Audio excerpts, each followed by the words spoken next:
네, 안녕하세요. 글로벌토스 원성우입니다. 오늘 소개해드릴 차는 기아 카니발 하이브리드입니다. 3년 만에 이제 상품성 개선 모델이 출시가 됐는데요. 지금 외관 디자인의 변화라든지 실내 편의 기능의 변화 이런 것들을 통해서 상품성을 좀 개선한 모델이라고 보시면 되겠습니다. 국내 MPV 시장에서는 카니발의 존재감은 거의 독보적인 모델이라고 할 수가 있죠. 많은 분들이 패밀리카로 또 업무용 차량으로 카니발 선택해주고 계시는데, 이번에는 지금 보고 있는 이 하이브리드 모델이 추가가 되면서 효율성을 크게 좀 개선했습니다. 하지만 연비도 좋아지긴 했지만 이 하이브리드 모델 또 전기 모터가 차량 안에 탑재가 되면서 승차감 개선을 위한 이러한 변화들도 눈에 띄는데요. 그러한 점들 한번 시승하면서 알아보도록 하겠습니다. 일단 디자인 변화는 지난번 신차 발표 때도 좀 소개를 해드렸었는데요. 패밀리 룩을 계승을 하면서 SUV 모델들에서 봤던 이런 당당한 디자인들이 좀 많이 적용이 되어 있습니다. 그리고 특히나 이제 이러한 기역자 형태의 지금 DRL이 반짝이는 부분도 볼 수가 있는데요. 세로 형태로 헤드램프는 구성하고 있고, 기역자 형태로 이제 데이라이트 그리고 방향 시스템을 구성하는 이러한 구성은 기아의 모닝이라든지 다른 SUV 모델들에서도 봤던 그러한 디자인이라고 볼 수가 있겠습니다. 그리고 기존에는 그릴의 크기가 좀 작았죠. 그릴의 크기를 키우고 헤드램프가 세로 형태로 배치되면서 이 공간이 굉장히 좀 넓어졌습니다. 그래서 그러한 부분들을 이제 이 라디에이터 그릴이 좀 차지하게 됐고요. 아래쪽에 안개등은 범퍼 하단으로 좀 위치하면서 좀 더 깔끔한 형태로 좀 램프류가 좀 정리된 모습들 볼 수가 있고요. 자, 차량의 측면에서 보면 하이브리드 모델은 이렇게 전용 휠 디자인이 적용되고 있습니다. 사각형 형태이고요. 이러한 디자인은 EV9에서도 좀 봤던 디자인이 아닌가 이렇게 생각이 됩니다. 차량의 크기가 변하지 않았기 때문에 동일한 형태이고요. 지금 시승차는 7인승 모델입니다. 2열에는 이제 독립 형태의 시트가 마련되어 있는 7인승 모델을 좀 보고 계시고요. 역시나 2열, 3열 공간에 이런 글라스 크기가 굉장히 크기 때문에 실내 개방감도 상당히 좋겠죠. 자, 연비 한번 보겠습니다. 지금 복합 연비가 14.5로 나오고 있는데요. 하지만 타이어의 선택이라든지 아니면 차량의 트림에 따라서 연비 차이는 있을 수가 있는데요.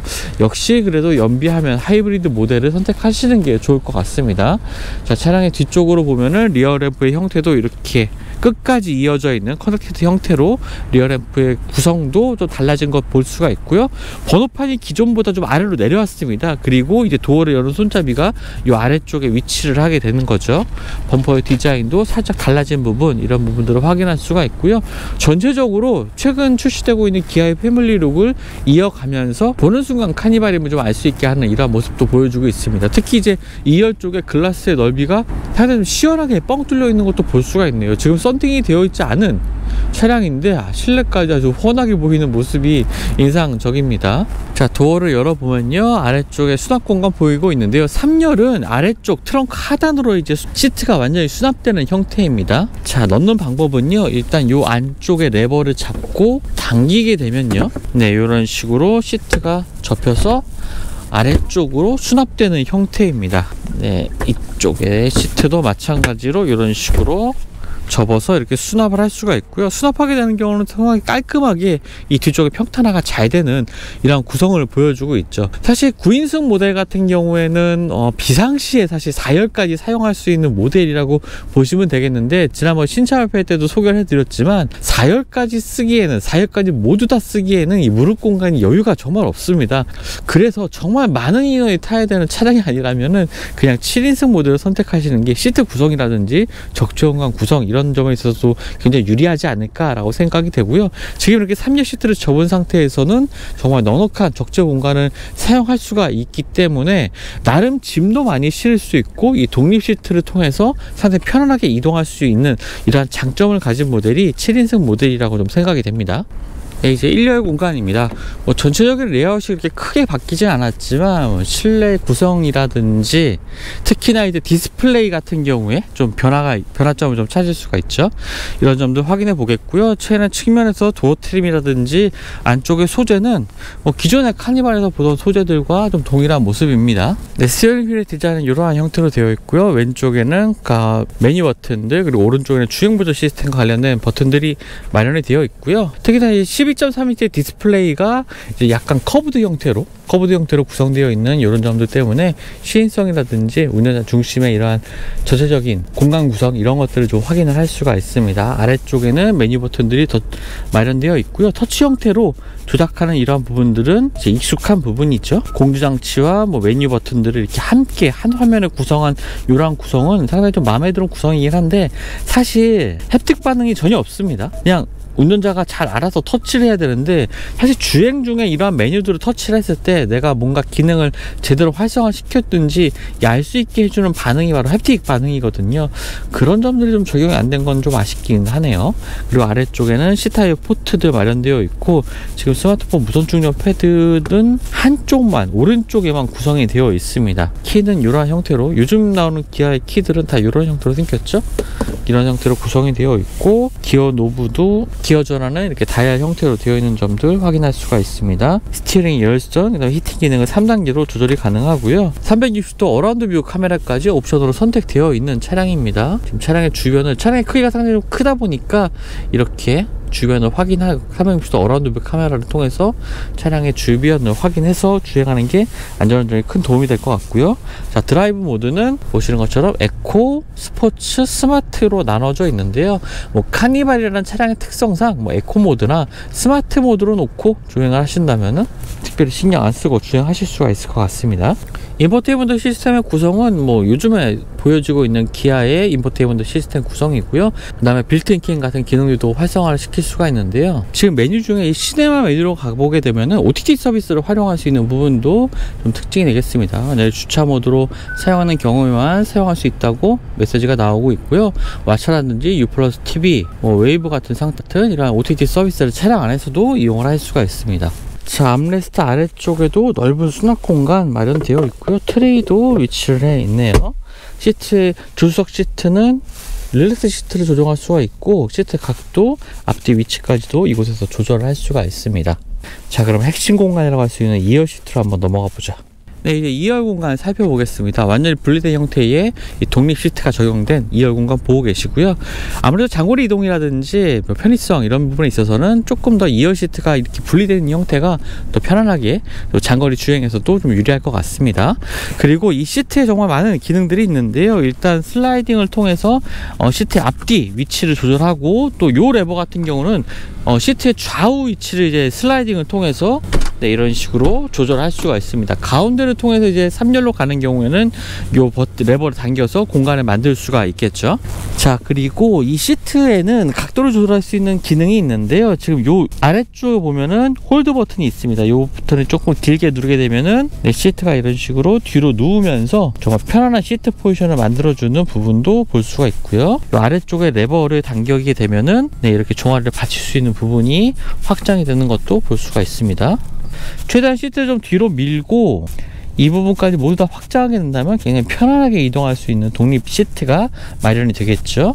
자, 원위치로 할 때는 이 버튼을 길게 누르게 되면은 시트가 원래 위치로 돌아오게 됩니다. 아래쪽에 종아리를 받친 데까지도 제자리로 들어가는 모습도 볼 수가 있고요. 그리고 안마 기능이 상당히 좀 잘 되어 있습니다. 암레스트 아래쪽에 있는 버튼을 눌러서 기능을 켜게 되면은 세 가지 모드가 지원하고 있는데요. 각각의 모드에 따라서 강도가 조절이 되는 모습도 볼 수가 있습니다. 지금 하이, 로우라든지 강도라든지 마사지하는 부위까지도 모두 다 조절할 수 있는 안마 시트가 적용이 되어 있는데요. 뭐 안마의 기능 자체는 굉장히 좀 훌륭합니다. 자동차에 적용되어 있는 안마 시트 가운데서는 굉장히 좋은 모습을 보여주고 있지만, 지금 보시는 것처럼 소리가 좀 들리시나요? 이 안마할 때 소리가 조금 큰 편이기 때문에, 소리는 크지만 안마 기능만큼은 굉장히 뛰어나다, 뭐 이런 식으로 이해를 하시면 될 것 같습니다. 위쪽에는 공조장치를 조절할 수 있는 이런 버튼 유두도 마련되어 있고요. 송풍구, 그리고 뭐 LED 실내 등까지, 그리고 전동식으로 열 수 있는 이러한 썬루프까지도 2열에 모두 다 마련이 되고 있습니다. 자, 그리고 이 위쪽에 보면은 뭐 버튼이 하나 있는데요. 이 버튼을 누르고서 음성 명령을 이제 실행을 하게 되는 거죠. 이쪽에 이게 보시는 것처럼 음성 명령을 실행했을 때의 화면도 같이 다 표시가 되고 있고요. 자, 아래쪽에는 220V 콘센트도 마련되어 있어서 전자기기 사용하는데도 굉장히 좋을 것 같고요. 아래쪽에 슬라이드 형태의 이런 수납 공간들도 넉넉하게 활용할 수 있는 장점을 가지고 있습니다. 근데 지금 2열에서 이제 3열 공간을 보고 있는데 3열 공간의 무릎 공간도 뭐 성인 한 명이 앉기에는 그렇게 부족함은 없습니다. 지금 아무래도 7인승 모델이기 때문에 이 정도의 여유가 좀 생기는 것 같고요. 지금 각도가 상당히 좀 많이 기울어져 있는 것을 좀 보실 수가 있을 텐데요. 저 끈을 당겨서 시트의 각도를 조절할 수가 있습니다. 뒤쪽에 짐이 없다면 이렇게 각도를 눕혀서 좀 편안하게 이동할 수 있는 시트 포지션도 만들 수가 있고요. 한쪽에는 컵홀더라든지 지금 보시면 C타입의 포트도 마련되어 있어서 전자기기 스마트폰 사용하는데도 무리는 없을 것 같습니다. 한쪽에는 글라스도 상당히 넓은 크기로 되어 있기 때문에요. 3열에서 개방감도 나쁘지 않은 것 같습니다. 네, 제가 지금 2열을 제 시트 포지션에 딱 맞춰 놓은 상태인데 지금 2열을 가장 앞으로 좀 당겨 놓은 상태이거든요. 이 상태에서도 무릎 공간에는 여유가 있었습니다. 키가 170인 저한테는 무릎 공간에 여유가 있는 상태로 시트를 조절했더니 3열에서는 무릎 공간이 한 주먹 하나 반 정도가 들어갈 만한 이런 공간 보여주고 있기 때문에 확실히 좀 여유가 있네요. 9인승 모델은 가장 뒷열이라고 할 수 있는 4열에 앉을 수가 사실 없었습니다. 이렇게 시트 포지션을 조절을 한 상태에서는요. 7인승은 그래도 좀 성인이 앉아서 이동하기에 여유 있는 공간이라고 볼 수가 있겠습니다. 네, 그럼 지금부터 카니발 하이브리드 모델의 주행성을 알아보겠습니다. 정말 많은 분들이 기다렸던 이 패밀리카가 3년 만에 상품성 개선 모델로 이제 출시가 됐는데요. 사실 시승 전에 좀 말씀드리자면 대기 기간이 어마어마합니다. 이전 모델의 대기 기간도 뭐 이렇게 짧지 않았는데 뭐 소렌토 하이브리드 이후에 지금 하이브리드에 대한 모델에 대한 반응도 괜찮고요. 요즘에 국내 시장에서는 이제 디젤보다 조금 더 하이브리드 모델에 포커싱이 맞춰져 있습니다. 전동 파워트레인의 장점이 뭐 전기차 보급도 확대가 되면서 이런 점들이 좀 부각되면서 다시 또 하이브리드가 상승세를 보여주고 있는데요. 자, 이런 것들 보면은 그냥 내연기관 차가 완전히 시대가 끝나고 바로 전기차로 넘어간다, 이러한 좀 전망은 좀 어렵지 않을까라는 생각이 저도 요즘 자동차 산업을 보면서 생각이 들기도 합니다. 여전히 내연기관 차량과 이 전동 파워트레인이 결합된 하이브리드 파워트레인에 대한 수요가 좀 높아지는 것은 분명 이제 소비자들이 원하기 때문에 그런 건데요. 어쨌든 이 하이브리드 파워트레인의 장점 하면은 바로 효율성이겠죠. 하지만 또 요즘에는 이 하이브리드 파워트레인 통해서 좀 더 스포티한 그리고 넉넉한 출력 이런 것들을 좀 저속 구간, 중저속 구간에서 전기 모터의 힘이 더해지면서 기존 내연기관에서 채우기 어려웠던 이 중저속 영역에서의 토크감, 발진감 이런 것들을 좀 추구하는 변화들도 있습니다. 역시나 카니발 하이브리드도 그러한 것을 좀 추구하고 있는데요. 기존의 카니발이 가솔린 파워트레인, 그다음에 디젤 파워트레인 이 두 가지로 구성이 되어 있었고, 연비라든지 토크 이런 것들을 생각한다면 2.2 디젤, 출력 고속 영역에서의 좀 쭉쭉 치고 나가는 이런 출력들을 따져본다면 가솔린 모델 이렇게 선택할 수 있는 선택지가 있었는데 거기에 하이브리드가 추가가 되면서 효율성은 훨씬 높아지고 중저속 영역에서의 이 토크감, 발진감 이런 것들도 좀 개선된 것, 그리고 한 가지는 이제 승차감 개선이라고도 좀 볼 수가 있겠죠. 일단 좀 주행을 해보면요, 이제 전방 시야도 탁월하다는 모습, 그리고 시트 포지션도 높은 편이기 때문에 운전할 때 답답하다는 느낌은 전혀 받을 수가 없습니다. 차량의 끝부분까지도 이제 확인할 수 있는 탁 트인 시야를 가지고 있는 것이 카니발의 장점이 될 것 같고요. 사실 기존 모델까지 카니발은 이 승차감 자체가 굉장히 무르다는 평가가 많이 있었죠. 사실 이렇게 무른 승차감이 있었던 이유는 아무래도 여러 명이 탑승하는 굉장히 무거운 차량이기 때문입니다. 무거운 차량이 무거워질수록 지나치게 단단하게 세팅하면은 그것들이 탑승해있는 탑승자들에게 충격으로 다가올 수가 있거든요.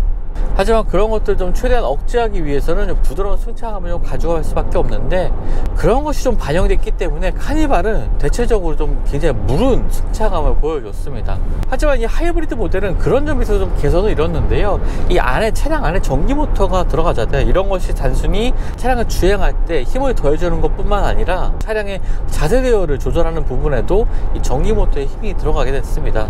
과거에는 하이브리드 모델의 전기 모터의 출력이 굉장히 좀 작았기 때문에 이런 것들까지도 이어지기는 어려웠었는데, 요즘에는 전기모터 출력도 늘어나면서 차량의 자세 제어에도 이러한 전기모터 출력을 활용하는 일이 좀 늘어나고 있고요.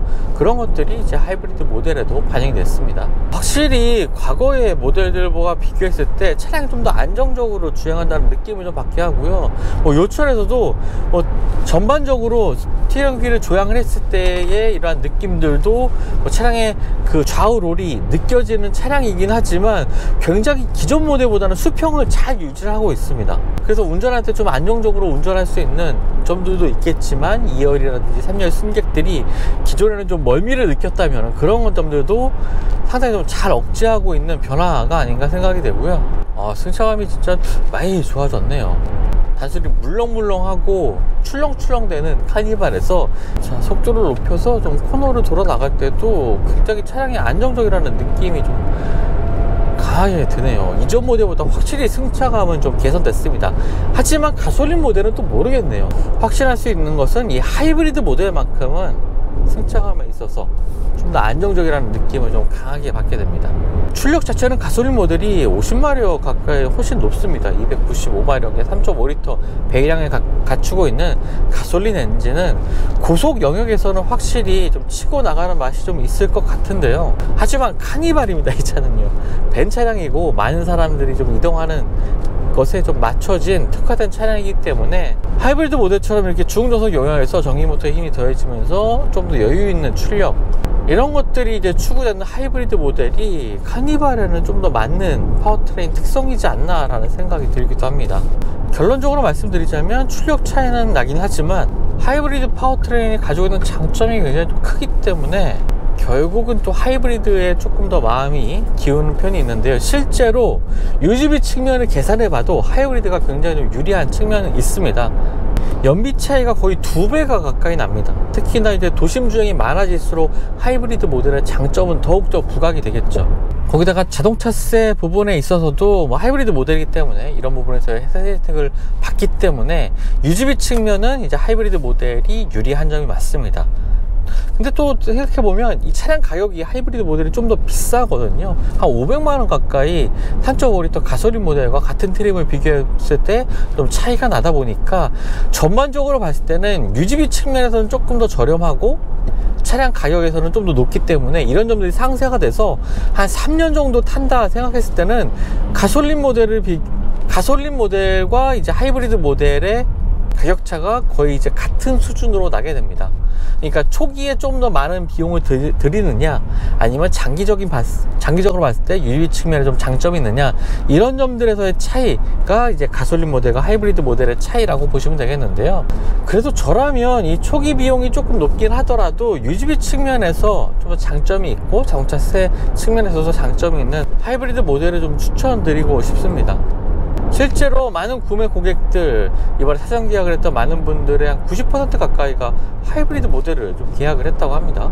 요즘에 유가가 좀 안정화 되긴 했지만 항상 좀 가솔린 가격이 이제 널뛰듯이 가격 변동이 있잖아요.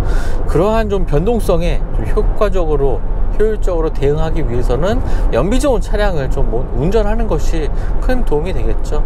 그런 점에 있어서의 또 하이브리드 선택도 장점이 될 것 같습니다. 네, 지금까지 카니발 하이브리드 모델 한번 시승을 해봤는데요.